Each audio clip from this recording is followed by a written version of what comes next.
તમારે કહેવું પડે. અમને ખૂબ ડરાવવામાં આવે છે, પોલીસ દ્વારા ડરાવવામાં આવે છે, એમના નેતાઓ દ્વારા ડરાવવામાં આવે છે, એમના કલેક્ટર જેવા અધિકારીઓ દ્વારા ડરાવવામાં આવે છે, ધમકાવવામાં આવે છે, કહેવામાં આવે છે કે ભાઈ તમે કેમ બોલો છો, સાનામાના બેસી રહ્યો. શું આદિવાસીઓ માટે બોલવું એ મારો ગુનો છે? અમારા બાળકો માટે શિક્ષકોની માંગણી કરવી મારો ગુનો છે? અમારા યુવાનો માટે પોસ્ટ મેટ્રિક શિષ્યવૃત્તિની માંગ કરીએ એ અમારો ગુનો છે? અમારા લોકો જંગલ જમીન ખેડે એના માટે અમે સનતની માંગણી કરીએ શું અમારો ગુનો છે? અમારા લોકોની જમીનો રોડમાં જાય એના માટે લડીએ અમારો ગુનો છે? અમારા છોકરાઓને કંપનીઓમાં હેરાનગતિ થાય એના માટે લડીએ એના માટે શું ગુનો છે? ત્યારે સાથીઓ, આ સરકારની નીતિઓ તમે જોઈ લો. તમારા આશીર્વાદથી હું 80 દિવસ બાદ માંડ છૂટીને બહાર આવ્યો. અને બહાર આવ્યો, મારા સ્નેહલભાઈ, મારા દેવાભાઈ, મારા દયારામભાઈએ કીધું, ચૈતરભાઈ તમારા જામીન અમે જેમ તેમ કરીને કરાવી લીધા છે, પણ તમારે ડેડિયાપાડામાં પ્રવેશ નથી કરવાનો. હવે તમે વિચાર કરો, ડેડિયાપાડાની જનતાએ 1 લાખથી પણ વધારે મત આપીને મને ધારાસભ્ય બનાવ્યો. ડેડિયાપાડામાં મારું કાર્યાલય છે, ડેડિયાપાડામાં મારું ગામ છે, મારું ઘર છે, મારો પરિવાર છે. પણ આ ભારતીય જનતા પાર્ટીના નેતાઓ, આ ભારતીય જનતા પાર્ટીની પોલીસ આજે મારા ડેડિયાપાડા મત વિસ્તારમાં મને જવા નથી દેતી. હું ડેડિયાપાડા મત વિસ્તારમાં પગ મૂકું એટલે મારે ફરી વડોદરા જેલમાં જવું પડે. પણ એ લોકો કહેવા માંગે છે હું રાજપીપળા રહીને લોકોના કામ કરું. ત્યારે અમારા સાંસદ મને ધમકી આપે કે આ ભાઈને આદિવાસી વિસ્તારમાંથી કાઢી મૂકો, આ ભાઈને ગુજરાતની બહાર તડી પાર કરો.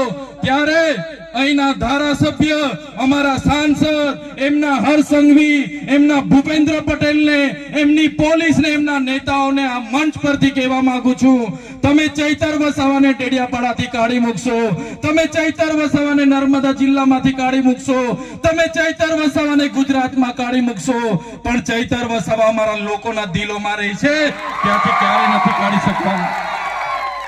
ત્યારે સાથીઓ અમે લડીએ છીએ. અમે કોઈના બાપથી ડરતા નથી, અમે હરસંઘવીની પોલીસથી ડરતા નથી. અને કહેવા માંગીએ છીએ અમારો પણ સમય આવશે, અને જે દિવસે અમારી જનતાનો સમય આવશે એ દિવસે આ ભાજપ વાળાના અમે છોતરા કાઢી નાખવાના છે. આ ભાજપની સરકાર અધિકારીઓના બળે રાજ કરે છે, પોલીસના બળે અમારા લોકોને હેરાન કરે છે. પણ મારા યુવાનોને આહવાન કરું છું, હવે બહુ થઈ ગયું જુલમ, હવે બહુ થઈ ગયો અત્યાચાર. આમ આદમી પાર્ટી અને ચૈતર વસાવા તમને નેતૃત્વ પૂરું પાડવા માટે આવ્યા છે. તૈયાર થઈ જાઓ, તાલુકા પંચાયત લડો, જિલ્લા પંચાયત લડો, આવનારી વિધાનસભા લડો, અને વિધાનસભામાં પહોંચીને બાબા સાહેબના સંવિધાનની વાત કરો અને આદિવાસીઓના અધિકારની વાત કરો.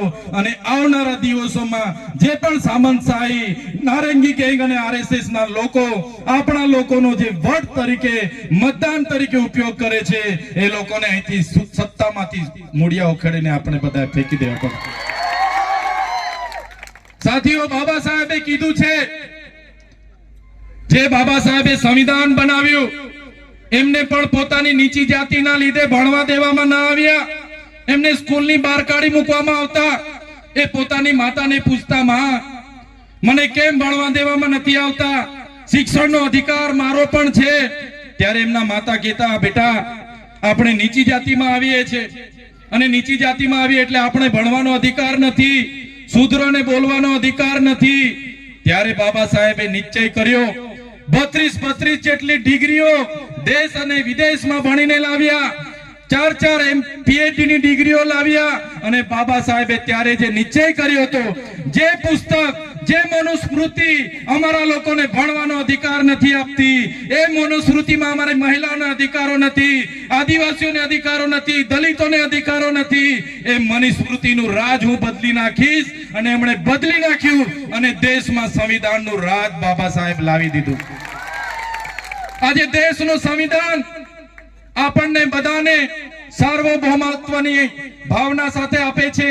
લોકશાહી, પ્રજાસત્તાક, સમાજવાદ આપણું બંધારણ આ દેશને પૂરું પાડ્યું. સાથે સાથે બંધારણની જોગવાઈ, એ ચાહે મુસ્લિમ હોય, હિન્દુ હોય, ઈસાઈ હોય કે ખ્રિસ્તી હોય, બધા લોકો માટે સમાન અધિકારો, ન્યાય, સ્વતંત્રતા, બંધુતા, વ્યક્તિત્વનું ગૌરવ, રાષ્ટ્રની ભાવના, રાષ્ટ્રની અખંડતા આપણું બંધારણ આપ્યું. ત્યારે મારા સાથીઓને વિનંતી કરું છું કે આવનારા દિવસોમાં જે પણ ચૂંટણી આવવાની છે, સંવિધાનિક રીતે તમારા અધિકારો છે, બાબા સાહેબ અને જયપાલસિંહ મુંડાએ આપેલા આપણા અધિકારો છે. ત્યારે આ અધિકારોને સાચવવા માટે માત્ર સમાજના આગેવાન તરીકે નહીં પણ રાજકીય આગેવાન પણ તમારે બનવું પડશે.